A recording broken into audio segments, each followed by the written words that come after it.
Hello everyone, welcome back to एक clever study point. आज हम क्लास 9 की हिंदी बुक क्षितिज से चैप्टर 10 वाक की व्याख्या समझने जा रहे हैं। ये जो चैप्टर है वाक, उसकी कवित्री हैं ललगत जी।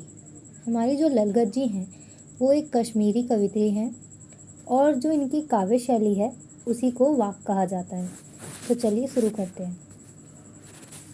सबसे पहले आज हम देखेंगे कवि परिचय। कश्मीरी भाषा की लोकप्रिय संत कवित्री हैं ललगत जी। जो ललगत जी हैं उनका जन्म सन 1320 के लगभग कश्मीर में एक पामपोर जगह है, वहाँ पे एक सिमपुरा गांव है, वहाँ हुआ था। उनके जो प्रारंभिक जीवन है उसके बारे में ज़्यादा जानकारी नहीं है क्योंकि इनका जन्म बहुत पहले हुआ था 1320 में, और इनका जो देहांत है वो सन 1391 में हो गया था। और इनकी जो काव्य शैली है उसी को वाक कहा जाता है, जैसा कि मैंने अभी बताया था। तो आज का हमारा जो फर्स्ट पंक्तियां हैं वो है, रस्सी कच्चे धागे की खींच रही मैं नाव, जाने कब सुन मेरी पुकार, करे देव भवसागर पार। पानी टपके कचरे सकोरे, व्यर्थ प्रयास हो रहे मेरे, जी में उठती रह रहे हुक, घर जाने की चाह है घेरे। व्याख्या।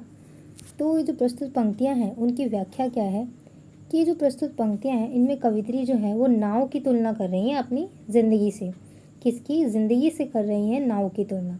तो इसमें क्या वो बताना चाह रही हैं कि जो कच्चे डोरी है, यानी जो कच्चे डोरी को यहाँ पे सांसों के लिए बताया गया है।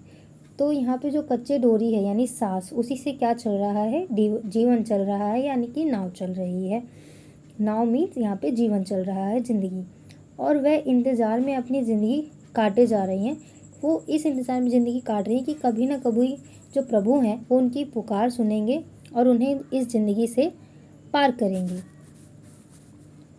और फिर आगे वो कहती हैं, उन्होंने अपने शरीर की तुलना जो है मिट्टी के कच्चे ढांचे से करते हुए कहा है कि उससे नित्य पानी टपक रहा है। इट मीन्स कि जैसे मिट्टी के घड़े में से पानी नित्य टपकते रहता है, वैसे ही उनके जीवन से पानी उन्होंने मिट्टी के कच्चे ढांचे को पानी से टपका रहा है, इससे तुलना की है। यानी कि जो उनका मृत्यु का क्षण है वो करीब आते जा रहा है और जो उनकी जो उम्र है वो धीरे धीरे कम होती जा रही है।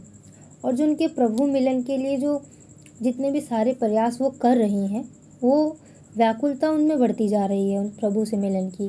पर जितने भी वो प्रयास कर रही हैं वो सारे असफल होते जा रहे हैं, जिसके कारण उन्हें गिलानी भी हो रही है, यानी दुख भी हो रहा है। और उन्हें प्रभु की शरण में जाने की चाहत और घेरी हुई है, परंतु उनके प्रयास जो हैं सारे वो व्यर्थ हो जा रहे हैं।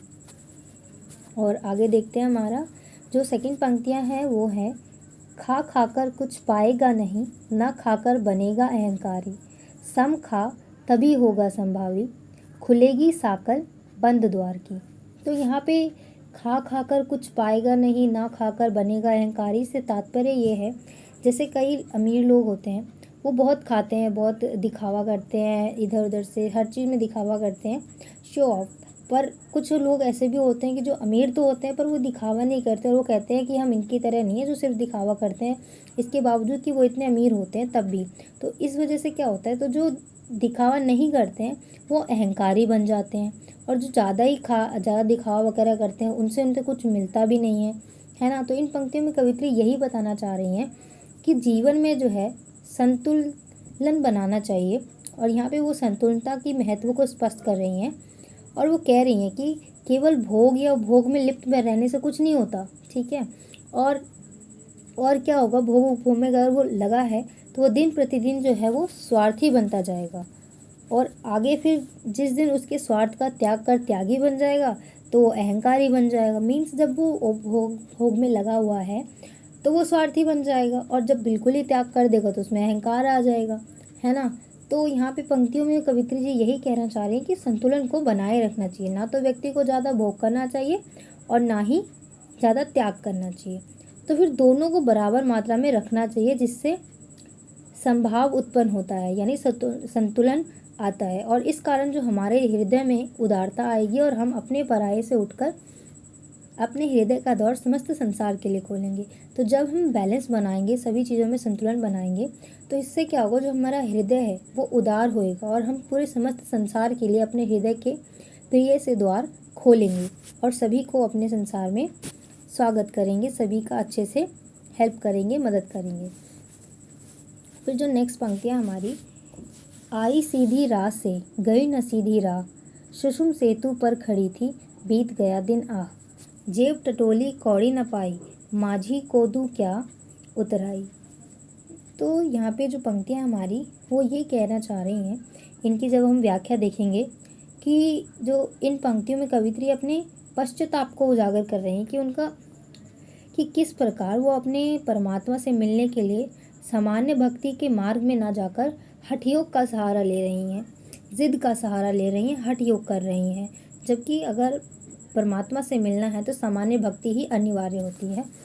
तो अर्थात यहाँ पे कहने का मतलब ये है कि उन्होंने भक्ति रूपी जो सीढ़ी होता है कि भक्ति करके फिर ईश्वर तक पहुँचना, उसको ना अपना कर वो कुंडलिनी योग को जागृत कर परमात्मा और अपने बीच सीधे तौर पर एक सेतु बनाना चाहती हैं।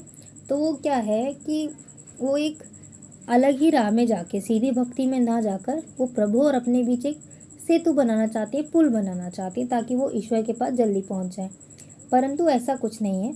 अगर आपको प्रभु से मिलन करना है तो भक्ति रूपी सीढ़ी को चढ़ना होगा और भक्ति का ही, सामान्य भक्ति का ही सहारा लेना होगा।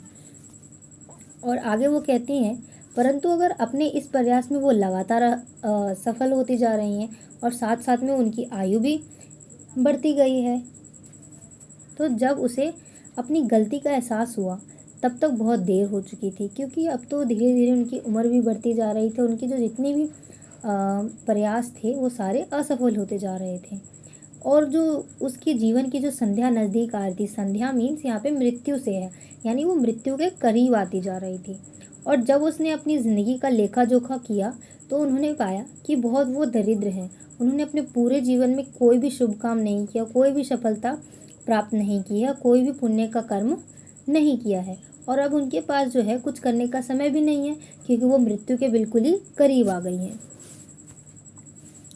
और अगर जब वो पार पाने के लिए परमात्मा, जब वो पार पा जाती हैं, तो जब परमात्मा उनसे पूछेंगे तो वो अपनी उतराई में, यानी जवाब में वो क्या देंगी, क्योंकि उन्होंने पूरे जीवन में पुण्य का काम तो किया ही नहीं और उनके पास अब समय भी नहीं है, तो वह ईश्वर को क्या मुँह दिखाएंगी, है ना।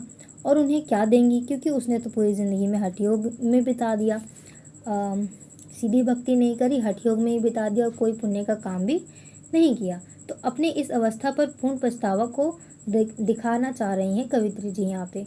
और पर इससे अब कोई मोल नहीं है, क्योंकि समय एक बार चला जाता है तो वो वापस भी नहीं आता है। तो क्योंकि उन्होंने पूरे जीवन कोई पुण्य का काम नहीं किया और अब उनका समय भी बीत गया, तो अब इसका पछतावा करने का भी कोई फ़ायदा नहीं है, क्योंकि जो समय एक बार चला गया वो वापस नहीं आता है। तो अब पछतावा के अलावा वह कुछ, लेकिन ये भी है कि वो अब पछतावे के अलावा वह कुछ कर भी नहीं सकती हैं, है ना। तो कवित्री जी यहाँ पे ये कह रही हैं। फिर जो नेक्स्ट पंक्तियाँ हैं हमारी वो हैं, थल थल में बसता है शिव ही, भेद न कर क्या हिंदू मुसलमान, ज्ञानी है तो स्वयं को जान, वही है साहिब से पहचान।